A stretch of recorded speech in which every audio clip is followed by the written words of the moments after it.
What's up, guys? Welcome back to a brand new episode. I'm your host, Disco, and today we're going to be talking about the Supreme Court election coming up in Wisconsin. I know this sounds weird to be talking about an important election in both the middle of February, well, not really the middle of February, the end of February, and maybe talking about an important American election, considering that every election now is important. I know that sounds weird, but this election in particular is very crucial and could decide 2024. It's a bit of a context. Ronczak, yeah, Justice Ronczak decided to retire after 20 years on the court and Supreme Court. Uh, Now judges in Wisconsin Supreme Court serve a 10-year term. 10-year term. In the worst handwriting you can possibly imagine. And that is not a requirement under the Wisconsin Supreme Court. Now, Ronsek, she served two terms, two 10-year terms. She tried in the past to get a seat in the Supreme Court, but failed back in 1995. She did win this seat back in 2003, winning just under 3 points. It's amazing what the marketability can do. Yeah, I actually want to. Let's go to Daniel Kelly. Now, my apologies. My vocabulary, my brain function has been steadily decreasing. I'm noticing that more and more as time goes on. I am noticing my brain's function. My function of my brain is slowly but surely degrading. I have absolutely no idea what's been going on. I feel dumber and I sound dumber. Not in dumb, but vocabulary wise. My deepest apologies if this is like hindering me in any other way in my videos. Please let me know. But COVID. Okay, so as I stated before, she won her election back in 2003, but tried back in 1996. 1996, 1995. Yeah, she tried back in 1995, but failed to make the ballot because it's a runoff system. So that's how it works. And I have it each my ear. Now she ended up winning her seat only by like 3 points. Considering she's conservative, and then winning it by just like 15 points. That is huge in a state that that generally in the time voted very liberal. So yeah, but how can we predict this election? Honestly, we don't have polling data. And the primaries just ended. The primaries were like February 21st, I believe. Uh, I think so. But this is the candidates. Right? These are the candidates right now. Janet Protasiewicz. I'm sorry, I am butchering your name. My deepest apologies. And Daniel Kelly, who they are considered.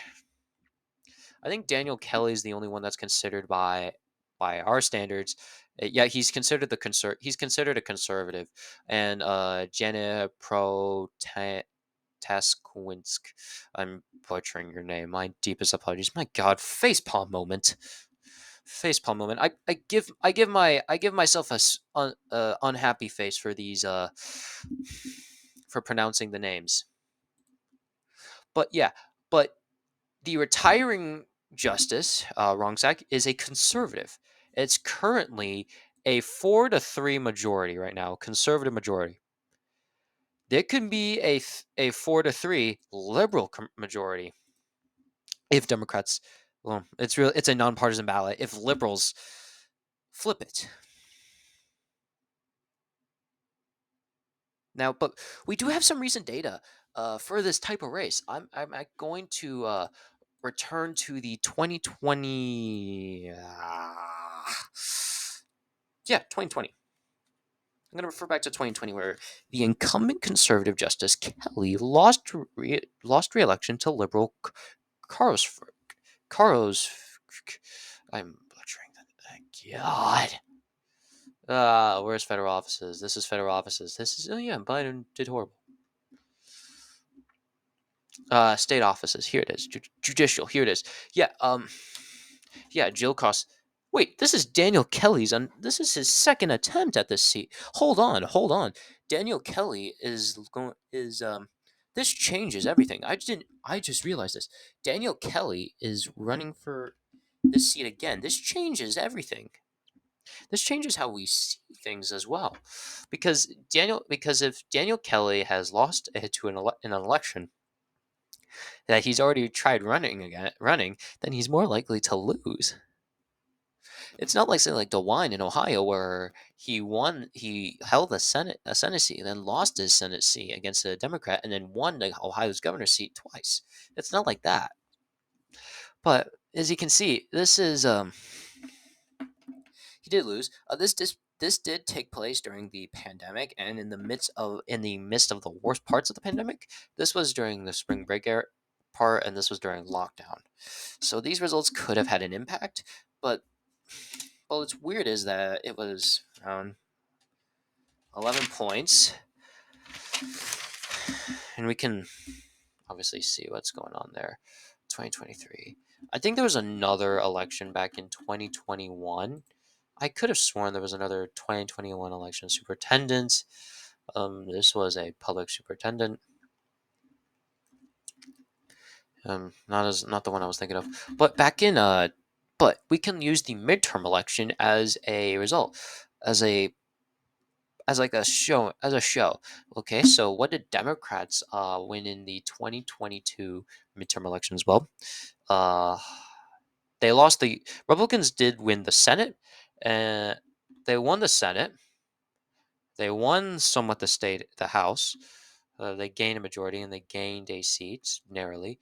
The executive, they Democrats won the governorship. They won the lieutenant governorship.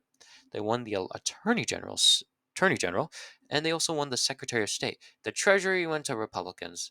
The legislature went to the Republicans. I do not know enough for courts, but they only won three. The Republicans only won three. I'm going to use black here. They only won. Republicans only won three things. They only won the legislative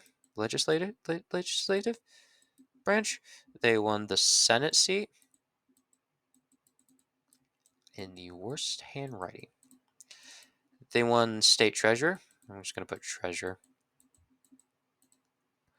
And they also won majority House districts. Now, what did Democrats win? Well, Dems, they won the governorship. They won the lieutenant governorship election. They also won the attorney general. I'm just going to put and they also won secretary of state. These are high-ranking officials. These are high-ranking offices, and itchy. Well, Republicans only win like one statewide election narrowly. They won a bunch of lower local elections, but when it comes to a whole as a state, which is how the Supreme Court election is going to be situated, Democrats are situated at a much better position than Republicans are, especially since given back in 2020, Donald Trump tried overturning the election results back in Wisconsin.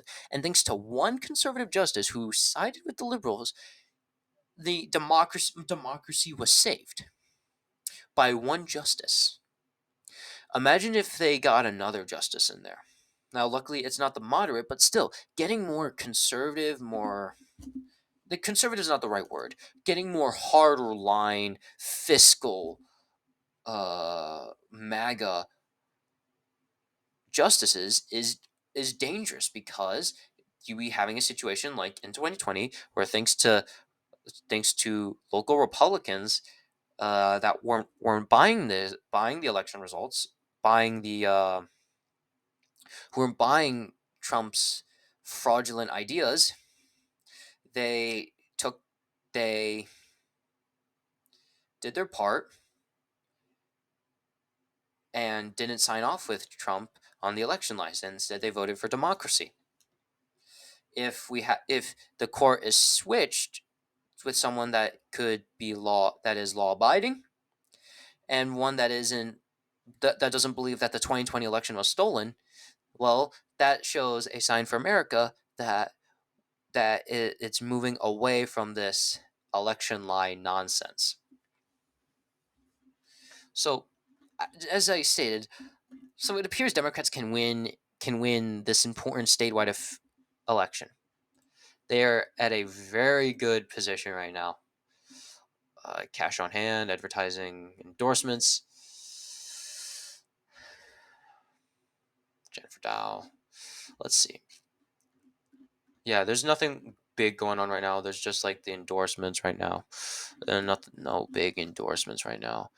Federal offices. They got two senators right now. Ooh, Tammy Baldwin and Herrick. Ooh, this is the Demo. These are two Democrats. U.S. senator. This was a former senator. Ron Johnson is a senator right now. Let's see. But back to the main issue. So it appears that Democrats can win this important statewide office, but they struggle in the smaller races. But all of these, but pretty much all of these statewide elections I mentioned, those, but those weren't won by very big margins. Pretty much saying that liberals have a chance of making history and flipping the courts, the Wisconsin Supreme Court, for the first time in in 14 years, and they have a shot at winning. I It will not surprise me if Democrats won this. Well, not Democrats, my apologies. If liberals won this, because, like stated before, they repeated Trumpism. Evers was supposed to lose. Back in the Senate election, Johnson didn't win by much, and in the House election, and in the congressional elections, Van Orden didn't win by much. He only winning by 4 points. When in an election he was supposed to win by 7, and in a Trump won district, and in Wisconsin, Steele only won less than 10 points for the first time since the 1990s, or 19 even the 1980s. So right now, a current prediction for the Wisconsin, for the Supreme Court